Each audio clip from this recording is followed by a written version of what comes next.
Hello, today I'm going to have a crack at prophesying about what's going to happen in the future. Talking up my ass basically because I don't have access to the experience that I could use to verify my claims. What I do have access to is an ability to notice patterns and trends and certain mechanisms and use them to create simulations in my nut and that I can use to run the clock forwards and make predictions. Basically what science is doing. Most forms of knowledge are a kind of prognostication. First of all, I'll use an analogy of like an ant colony, right? Because an ant colony is a fitting little macro example or micro example of the macrocosm. So in an ant colony, it's made up out of many individual members, all of which are just doing what they want. You know, they want to follow pheromone trails and so on and so forth.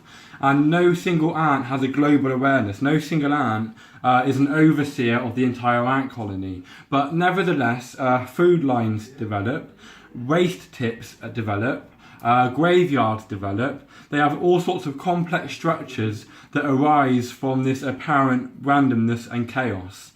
And when you look at an ant colony, say for example the food line, the majority of the ants are following the pheromone trail and they're just doing what they're told. And there's a small percentage of ants which are kind of deviants and they're not following pheromone trails. And it's not because they're different or special, it's because they just didn't pick up the pheromone trail.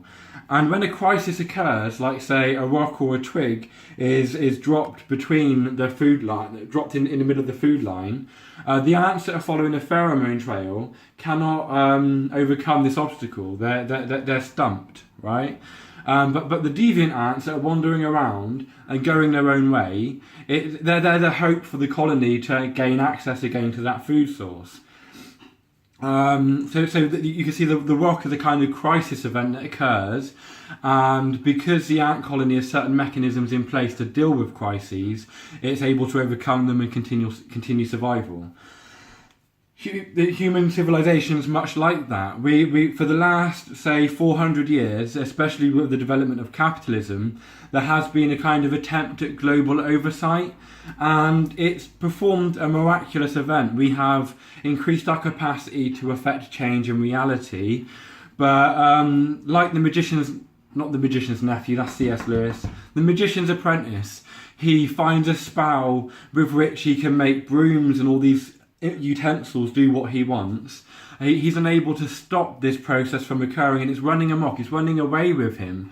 Our power to affect change in reality has run away with us, and that's because we are doing it from a sense of kind of isolated individuality, and we're trying to feed this insatiable monster inside of us for wholeness, which can't be fed. It can't be satiated because we already are whole and complete. There's a kind of story in Herodotus, I think, where Pericles, the founder of Athens, meets one of the kings of Lydia, or Libya, I can't remember which. He's very rich. And he says to him, what are you going to do when you finish doing what you're doing then? And he goes, I'm going to sit down and have a glass of wine and just enjoy myself. And it's like, why don't you do that now? So this inability to be content with what we've got is the main driving force behind the destructive use of technology that we have. With the progress of technology, especially now that we're in the information age, the ease of access that each individual member of society has to the corpus of knowledge that society has gained is incredibly easy. We just go on YouTube, Wikipedia, Amazon, and we can inform ourselves. And so this non-dual teaching, which comes out in everything, right? The non-dual aspect is everywhere. We are flooded with it.